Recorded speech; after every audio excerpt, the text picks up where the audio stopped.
very progressive din. Actually guys, yung iba sa inyo, nagle-level up na yung buhay kasi very progressive. Mabilis yung andar ng buhay nyo guys, no? Parang ang bilis ng progress nyo sa inyong buhay, sa inyong career, sa pag-angat nyo, mga kapiksi. So, yeah. Ituloy-tuloy nyo lang yan guys hanggang sa marating nyo yung tuktok ng tagumpay, mga kapiksi. Okay? Alright. So, imayin-mayin nyo na lahat ng mga magagandang sinabi ko, yung reconciliation sa family, abundance of love, itong mga travel na to, travel abroad, yung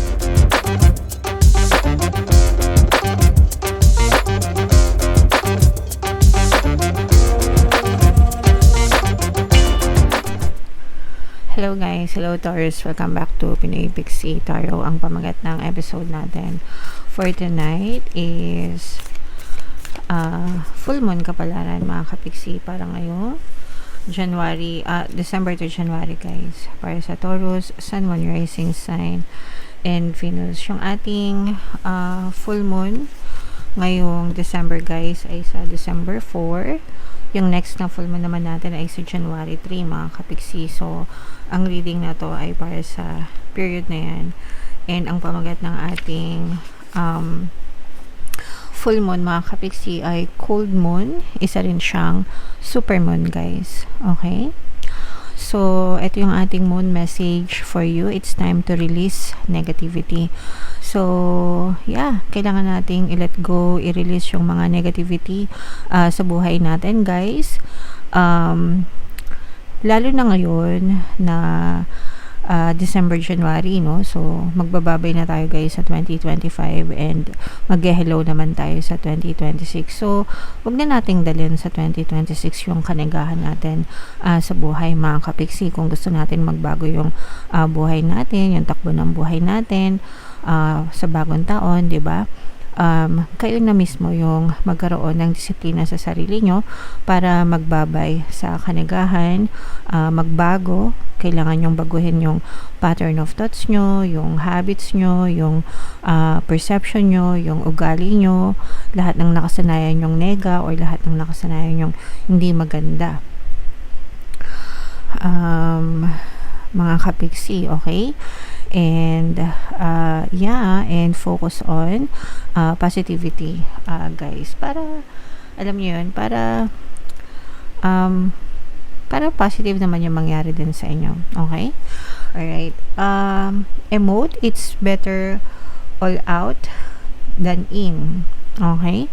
So, ilabas nyo na lahat ng mga hinaing sa dibdib nyo, lahat ng mga kaimuhan nyo, guys. Iiyak nyo na, let it all out. And then, tapos na, no? Sa isip nyo, kausapin nyo yung sarili nyo, mag heart to heart to kayo sa sarili nyo, no? Wag kang papayag na dalhin pa sa 2026 yung mga hinagpis ng iyong puso for next year, guys. Additional meaning nitong card na to, it's time to move from living fearfully to living joyfully. Yung fearful, it's a negative emotion. Yung joyful is a positive emotion. So again, guys, babay sa nega, hello sa positivity. Okay? And grudges are toxic, no? Let something go. Yung mga grudges, mga hinaing, let go of toxicities, guys. Anger, hatred, resentment, grudges, complaints, stress, anxieties, worries, no? Pare-parehas yan. Alisin nyo na sa puso nyo, mga kapiksi, tapusin nyo na. Magbabay na kayo sa mga ganyan. Okay? And protect your peace at all cost, guys. Choose yourself. Choose your peace above anything else. And choose happiness, diba? So, yeah. Yan ang message para sa inyo. Taurus, comment down below, guys, if naka-resonate kayo dyan. So, shuffle natin to. Hanapin natin yung energy ng Taurus, mga kapiksi, at saka yung energy ng Moon.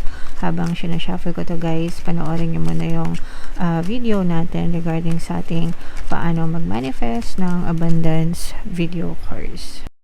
Kapiksi, sawa ka na ba sa mga struggles at hirap sa buhay mo? Masipag ka ba at masikap sa buhay ngunit hindi ka pa rin umaasenso? Ilang beses ka na bang nag-attempt magnegosyo at mag-invest pero palagi ka pa rin nalulugi? Sa pagkakataon na ito ay maaaring may subconscious beliefs ka na nagiging balakid sa iyong pag-unlad at pagyaman. Introducing, paano mag-manifest ng abundance video course. Dito ay matututunan mong ma-overcome ang mga balakid mo para tuluyan ka ng umunlad, umasenso, sumagana, maging matagumpay, successful at maswerte sa iyong kabuhayan, pera, trabaho, negosyo, salapi at kaperahan ng bonggang-bongga. Dali, mag-send na ng email sa pinoypixie@gmail.com at simulan na ang iyong pagyaman ngayon. Alright, sa lahat ng gusto mag-avail ng course, meron tayong paano mag-manifest ng abundance video course, paano mawala ang third party, at magkaroon ng harmonious na relationship, paano pabalikin si ex, reverse breakup. Sa mga interesado guys, mag-send lang kayo na email sa pinoypixie@gmail.com. And sa mga naghahanap ng pampaswerte na lucky charms or bracelet guys, sa Venturin tsaka Citrine, yung recommended ko, may makikita kayong mga link sa description box guys. So, Taurus, kaya any represent ng King of Pens, ito yung ating moon energy. Ilatag natin yung spread nyo, guys. By the way, available na yung ating 2026 kapalaran para sa bawat zodiac sign. So, kung hindi nyo pa napapanood, punta lang kayo sa homepage, mga kapiksi. So, dito, wow. So, this is both negative and positive. Unahin natin yung sa negative, guys, no? Actually, positive, no? Yung nakikita natin sa negative is merong mga pag-aaway sa pamilya, pero mariresolve tong mga pag-aaway na to kasi this is the season of love, especially kapag nagkaroon ng mga reunion, family reunion, ng mga gathering, celebration for holiday, mga kapiksi. So, yung magusot sa pamilya, yung mga pag-aaway-away sa loob ng pamilya, kunwari nag-away kayo ng kapatid mo or merong kang tampo sa mga magulang mo, whatever, ganyan, or sa mga anak mo, magkakaayos yan, no? So, magkakaroon ng, sabi nga dito guys, it's time to release negativity. So, yung mga grudges nyo, yung mga toxicities na yan guys, kailangan magkaroon ng pagpapatawaran, no? Para maging maayos yung inyong pagsasama, guys, okay? So, in return, as a consequence, magiging harmonious yung inyong December pagdating sa relationship nyo with your family. Ganun din sa mga magkakaibigan, no? Kung nag-aaway kayo mga magkakaibigan, merong GC na hindi ka kasama, no? So, magkakaayos yan, guys, alright? And for some of you guys, ito makikita nyo yung divine match nyo, no? So, maganda ito para sa mga single, mga kapiksi. Kung kayo ay mga single and naghahanap ng partner o specific person, maaring ipagkaloob sa inyo ni universe yung divine match nyo. So, that may be your soulmate or your twin flame, mga kapiksi. Pero ito guys, ito talaga yung person na para sa inyo. So, kung hinihiling nyo, pinagdadasal nyo na dumating siya, guys, maaring dinggin yung mga dasal nyo. And meron din tayong subliminal guys, attract love and relationship sa mga single. Dun sa relationship na yun guys, dun sa subliminal na yun guys, pwede nyo ma-attract sa inyo yung tamang person na deserve nyo. So, pwede nyo pakinggan yun, mga kapiksi. And eto guys, may magta-travel sa inyo. Yung iba sa inyo magta-travel abroad. Wow, congrats guys, no? So may mga travel abroad, pwedeng dahil sa holiday season din, mga kapiksi, o kaya pahinga lang talaga, no? Pwedeng kasama nyo din yung family nyo, pwedeng family travel din ito, o kaya naman travel mo lang. Ikaw lang yung magta-travel o kaya travel with friends, pero definitely guys, may travel na nag-aantay para sa inyo. And yung iba naman guys, I'm sensing na lalabas kayo ng comfort zone kasi parang gusto nyong harapin, parang naghahanap kayo ng ibang challenge sa buhay nyo, mga kapiksi. Gusto nyo bang mag-level up yung inyong pamumuhay. So yung iba, lalabas kayo ng comfort zone nyo, pwedeng maghanap kayo ng ibang trabaho or lilipat kayo ng ibang company or mag-shift kayo ng field or larangan.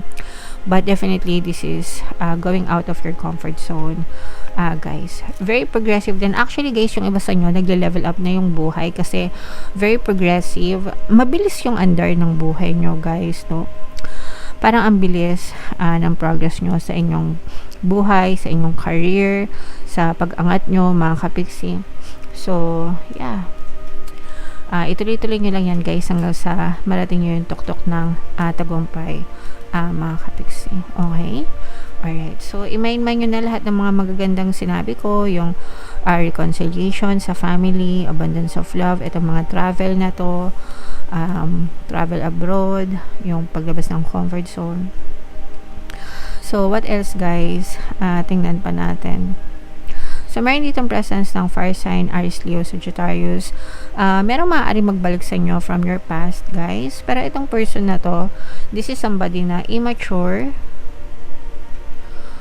This may be an ex-person, mga kapiksi, no? Pwedeng ex-person ito. Pero ito, guys, pag bumalik ito or magparamdam sa'yo, hindi ito seryoso. Parang gusto ka lang pagtripan ulit. Kung pinagtripan ka niya dati, guys, parang gusto niya lang ulit magtrip. Parang gusto niya lang makita kung may value pa siya sa'yo. Kung kikiligin ka pa kapag nagparamdam siya ulit. Ganon, medyo off yung ugali nitong person na to, guys. So, kung binlock nyo na to, i-block nyo na, wag yun nang pabalikin ulit kasi sakit ng ulo siya sa inyo, guys. And ito naman, guys, kung kayo ay may mga bigat na dinadala, may mga pagsubok, may mga mabibigat na responsibilities, gagaan yan kasi may mga taong tutulong sa'yo. Especially kung may mga money problems kayo, guys, no? Kung meron kayo mga money problems, mga kapiksi, merong mga tao na willing na tumulong sa'yo para, lalo na kung may mga utang kayo, guys, or kung kailangan nyo ng pera, may mga magpapautang sa inyo. Pero when it comes to money problems, guys, parang may mga taong malalapitan kayo. So, hindi nyo kailangan masyadong mag-worry, mga kapiksi. Okay? Alright. So, yeah. Comment down below, Taurus, if feeling nyo nakaresonate kayo. Yung mga magagandang nabanggit ko, guys, i-mind nyo na sa comment section. Ito yung ating 2026 kapalaran. Ito naman yung ating success stories ng paano mag-manifest ng abundance video course. Thank you for liking, sharing, and subscribing, guys. See you next time. I love you all. Have a nice day. Bye-bye.